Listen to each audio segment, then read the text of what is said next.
আসসালামু আলাইকুম, কি অবস্থা মামা, ভালো আছেন? আলহামদুলিল্লাহ ভাগ্নে। জি। কি অবস্থা তোমার, কও?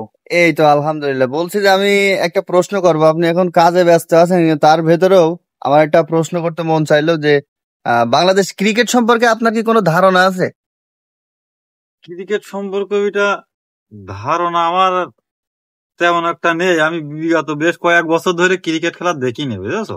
আচ্ছা আচ্ছা। আমি ওই যে বাংলাদেশ আর ইন্ডিয়ার সঙ্গে একবার ওই যে 5 বলে 3 রান করার দরকার ছিল, হ্যাঁ। বাংলাদেশ হেরে গেল। তারপরের থেকে বেশ 12-13 বছর আগে গিয়েছে, মানে কি অত হয়নি ভাবে। তারপর থেকে ক্রিকেট খেলা দেখি না, কিন্তু বিগত এই গত কালকে এই 2 দিন ক্রিকেট খেলা দেখতে গেছিলাম। আচ্ছা আচ্ছা। মনে করলাম বাংলাদেশ খেলছে, দেশের মানুষ, তো তাই যাই তো। দেখেই আসি। তা যে হারা হেরেছে বাবু, এ মানে লজ্জার বিষয়, এ পাতে নেওয়ার মতো না। বাংলাদেশের ক্রিকেট খেলা দেখার থেকে বুঝেছো, হ্যাঁ। হিরো আলমের গান শোনা অনেক ভালো। বসে পড়ে মনটা ভালো থাকবে। ইন্ডিয়ার রানু মন্ডল আছে, হ্যাঁ হ্যাঁ এর গান শোনা বসে পড়ে অনেক ভালো, বুঝেছো। হ্যাঁ আর এই যে দেশে যে কোটি কোটি টাকা খরচ করে এর যে সরকার ভরণ পোষণ দেয় না, হ্যাঁ হ্যাঁ।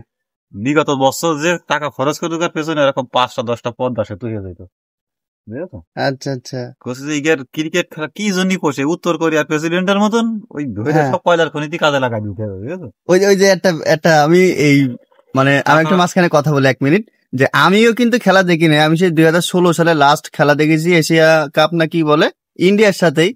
তো 4 বলে 4 রান দরকার ছিল, লাস্ট নাসির ব্যাটে ছিল, করতে পারিনি। যাই হোক, কুয়ো কাছে ফেসে আছে এখন।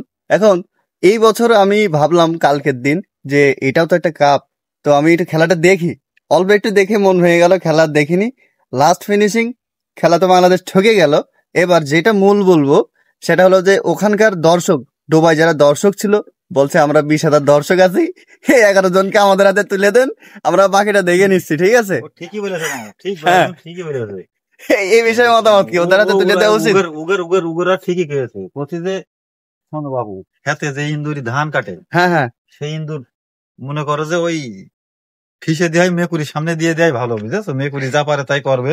হ্যাঁ হ্যাঁ এরা তো দেশের সম্পদ বহুত কেটেছে, ক্ষতি করেছে। এই এবার ওই দুবার যে লোকগুলো যে কথা বলেছে না, যে হ্যাঁ আমাদের হ্যাঁ হাতে তুলে দিক, দুবার ওই মেকুরির হাতে এগারে ইন্দুরি তুলে দেওয়া উচিত, হ্যাঁ, ঠিক। বুঝেছো? তবেই যদি এই বাংলাদেশের বলছে যে শিক্ষা হয়। এরা তো বাপু বহুত ক্ষতি করেছে, বাংলাদেশে crore crore million million dollar ক্ষতি করেছে, তুমি বুঝতে হ্যাঁ পারছো। বিগত বছর ধরে কতশো কোটি টাকা খরচ করেছে এরা, কি অর্জন করে নিয়ে আছে, তুমি এটা নিয়ে হিসেব কিতাব করে দেখো গে বাবু।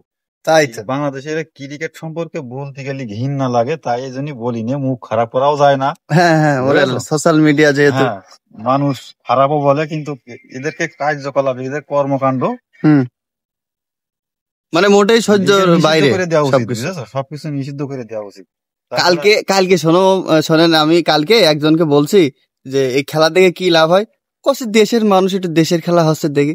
আমি বলছি খেলা শেষে যখন এই যে হেরিয়ে যায়, তখন প্রেম করে ছাকা খাওয়া আর এই খেলা দেখে হেরিয়ে যাওয়া, না মামা, তার থেকে বেশি কষ্ট হয় আর। খেলায় হার জিত থাকে, বুঝেছো, কিন্তু হ্যাঁ কিছু ইচ্ছাকৃত হারা, এগুলো হচ্ছে মানুষ মেনে নিতে পারে না। হ্যাঁ মানে হ্যাঁ কিছু ইচ্ছাকৃত ভাবে হারা। কালকে আমি অনেকদিন পরে খেলা দেখতে গেছিলাম, 1 ওভারে দেখে প্রথমে একটা উইকেট পেয়েছে, পর পর পাঁচটা পাঁচটা ক্যাচ মিস করেছে। তাহলে কি খেলা কয়? এটা খেলা বলে না তো, ওইটা ওরা আসলে তামাশা করতে গিয়েছে, বুঝেছো। ওই গিয়েছে আছে আবুধাবি, দুবাই গিয়েছে, বইয়ের কিছু সুন্দর পাউডার কেনবো, কিছু ফেরন এই উসলোতে গিয়েছে। সরকার বেতন দেশে, ওদের সমস্যা কি, জিতলি কি আর না জিতলি কি, হ্যাঁ, ওরা বাংলাদেশের মানুষের অনুভূতি নিয়ে খেলা করে, বুঝেছো। তাই তো। আর কিছু ক্ষতি পারবো না, ওইগের কথা বলি হ্যাঁ, থাকবে। রাত দিন থাকবে না। তা ওই মানসিন নিয়ে আর কি, আমরা তো প্রেশার নিচ্ছি না, নিজেদের কাজে নিজেরা ব্যস্ত, কাজে চলে যাই, তাই না? হ্যাঁ অবশ্যই। তো তাই হোক, দর্শক, আপনাদের বাংলাদেশ ক্রিকেট সম্পর্কে কি মতামত আছে একটু কমেন্ট করে জানাবেন। আর কি দিয়ে কি করলে ভালো হয়, ডাক্তার ইউনুসের সাথে আপনারা পরামর্শ করো না। সরি সরি, কি জানো মামা, ওই যে ক্রীড়া উপদেষ্টার নাম কি জানো? হ্যাঁ সার্জিস আলম নাকি? হ্যাঁ, সার্ভিস আলো। সার্জিস আলম। তার কাছে আমরা বার্তা পৌঁছতে চাই যে এই খেলার ধরন পাল্টাও, বুঝলে। তোমরা সব ইয়ং দিয়ে কাজ করো না, একটু পুরনো প্লেয়ার আনো। আর মিসেও সাকিব, সাকিব একজন বিশ্বের অলরাউন্ডার, সে এমনি এমনি হয়নি, তাকে ফেরত আনো, ঠিক আছে? Thank you.